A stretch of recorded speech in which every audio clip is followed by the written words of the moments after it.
Assalamualaikum warahmatullahi wabarakatuh. Mari bertani. Pada video yang ketiga ini, ada tayangan yang ketiga ini, yang sebetulnya seharusnya tayangan yang pertama, karena motivasi atau inspirasi kami membuat YouTube ini untuk memotivasi, menggugah hati para pemuda-pemudi, ya, termasuk kita semua mungkin yang sudah dewasa, untuk bertani. Mohon maaf sebelumnya, judul kali ini agak lebay sedikit, atau ya mungkin ada yang tidak suka karena kami beri judul lapangan pekerjaan pasti diterima. Ini semata-mata supaya menarik, dan barangkali bagi yang belum terpikir atau masih belum teringat bahwa lapangan pekerjaan yang kami maksud adalah lapangan pekerjaan petani, yang selama ini mungkin di nomor 2 kan, atau nomor 3, atau tidak terpikir lapangan pekerjaan yang paling luas itu adalah lapangan pekerjaan sebagai petani. Mengapa demikian? Karena kita negara agropolitan, agro bisnis pertanian, yang bahasa kita dulunya negara pertanian, yang mempunyai lahan yang sangat luas. Saya yakin pemirsa sekalian bahwa kita semua mempunyai tanah, mempunyai lahan untuk bertani, mulai yang paling besar mungkin hektaran, puluhan hektar, mungkin hanya 2 meter, 3 meter, atau 1 meter.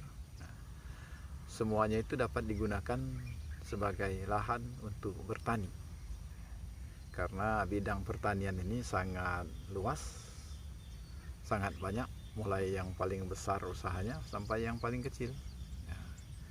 Kalau kita lihat atau kita runut, bukan berdasarkan ilmu pertanian atau dari literatur tertentu, berdasarkan penglihatan, pengalaman dari kami sendiri, bahwa bidang pertanian itu paling tidak ada 5 bidang. Yang pertama, perkebunan tanaman keras, sayur mayur, buah-buahan, perikanan, dan peternakan.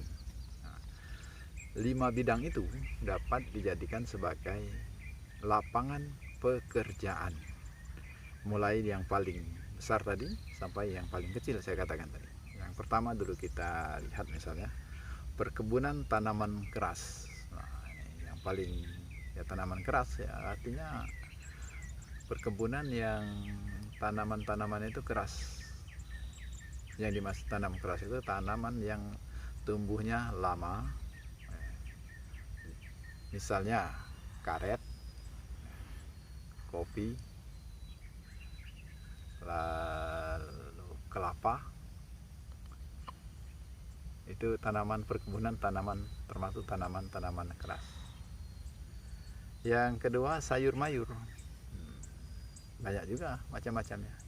Ada bayam, ada katu, ada kol atau kubis orang sering menyebutnya. Ada cabai. Cabai itu juga macam-macam. Ada cabai keriting, ada yang cabai yang sudah dibonding itu, cabai kecil, cabai burung, cabai tunjuk, dan sebagainya. Juga perikanan. Perikanan ini artinya kita memelihara ikan, budidaya ikan, juga banyak macamnya. Ikan emas, ikan patin yang banyak sekarang, ikan nila, ikan betok, ikan gabus. Nah, yang 2 terakhir ini sudah mulai dibudidayakan. Kalau kita melihat di YouTube, sudah mulai dibudidayakan untuk dipelihara, bukan lagi sebagai tangkapan seperti dulu, menangkap di rawa, di sungai.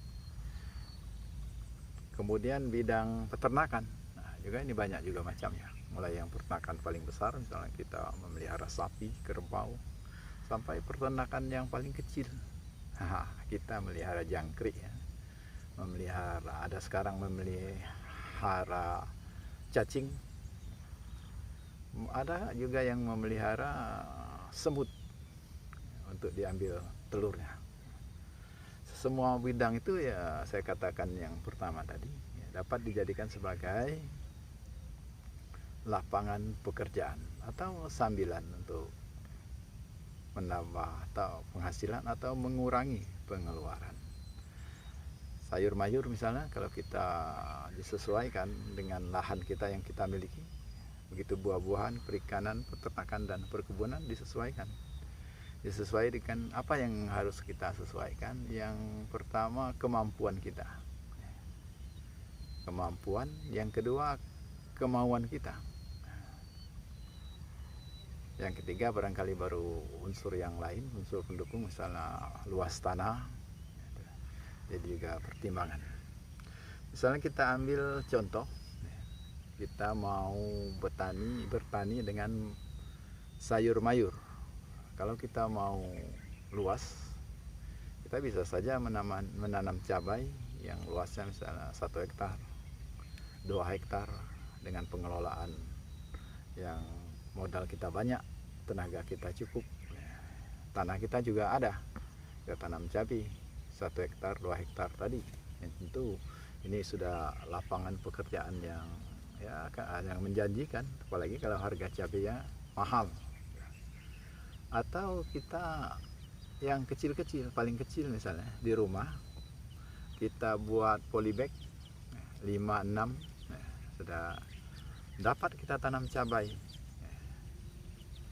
5-6 polybag itu. Nah, minimal kita tidak membeli lagi cabai. Artinya walaupun tidak menambah penghasilan, dalam arti tidak kita jual, tapi mengurangi biaya kehidupan kita. Uang untuk beli cabai bisa kita tabung. Kalau hitung-hitungan ekonomi, kalau 1.000 saja sehari uang cabai 1.000, berarti 1 bulan agak ngelantur sedikit ya. 1 bulan berarti kita mengeluarkan 30.000 untuk beli cabai. Lalu 30.000 1 bulan, kalau kalikan 1 tahun, berarti 360.000 untuk uang cabai saja. Kalau selama hidup kita itu misalnya menanam cabai itu 10 tahun, bayangkan hasilnya 360.000 dikali 10 tahun. Berarti dari uang kita beli cabai tadi sudah ada sisa uang kita 3,5 juta. Itu dari cabai. Nah, kalau nanam juga bayam misalnya di rumah, otomatis pengeluaran untuk beli bayam juga berkurang. Itu contoh. Memang pertanian ini kalau kita pikirkan, kita perhatikan, memang sangat menguntungkan. Oleh sebab itu kami berusaha menggugah para penonton, para pemirsa, para pendengar, pemuda-pemudi yang belum ada pekerjaan. Mari kita bekerja sebagai petani. Sebagai ilustrasi, kalau kita belum bekerja, mungkin pengalaman kita melamar ke sana, ke sini, sana ke sini, tapi belum juga diterima untuk bekerja. Apakah dengan itu kita tidak terpikir bahwa lapangan pekerjaan yang ada depan mata kita adalah lapangan pekerjaan pertanian? Macam-macam, mungkin nanam cabai, nanam bayam, atau memelihara ikan. Memelihara ikan misalnya kita contohkan, kalau tidak ada lahan yang besar, kita buat di rumah, kita buat bank misalnya, memelihara ikan beberapa ratus, beberapa ribu dulu. Yang penting ada kemauan untuk memelihara itu. Peternakan juga misalnya, kita pelihara beberapa ekor ayam. Banyak sekali pelajaran yang dapat kita gunakan atau cara untuk beternak ayam di zaman digital sekarang, di zaman YouTube sekarang. Cara beternak ayam kita buka saja, ada macam-macam. Cara beternak ayam kalkun, cara beternak ayam potong, cara beternak ayam petelur, ada macam-macam. Jadi dari segi ilmu saya kira sudah kita dapat dari Mbah Google, Mbah YouTube, yang kalau kita tanya pasti menjawab dan tidak pernah marah. Yang penting kita ada ini, ada paketnya, ada pulsa. Jadi kami mengajak, mari kita bertani, karena peluang pertanian ini sangat luas, sangat banyak.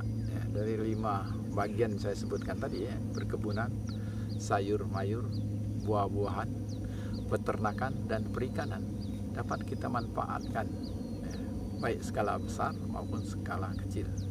Jadi setelah ini mari kita berpikir,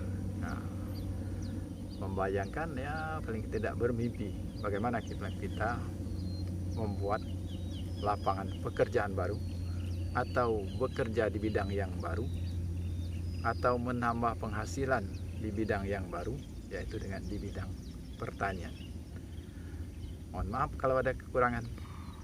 Wassalamualaikum warahmatullahi wabarakatuh.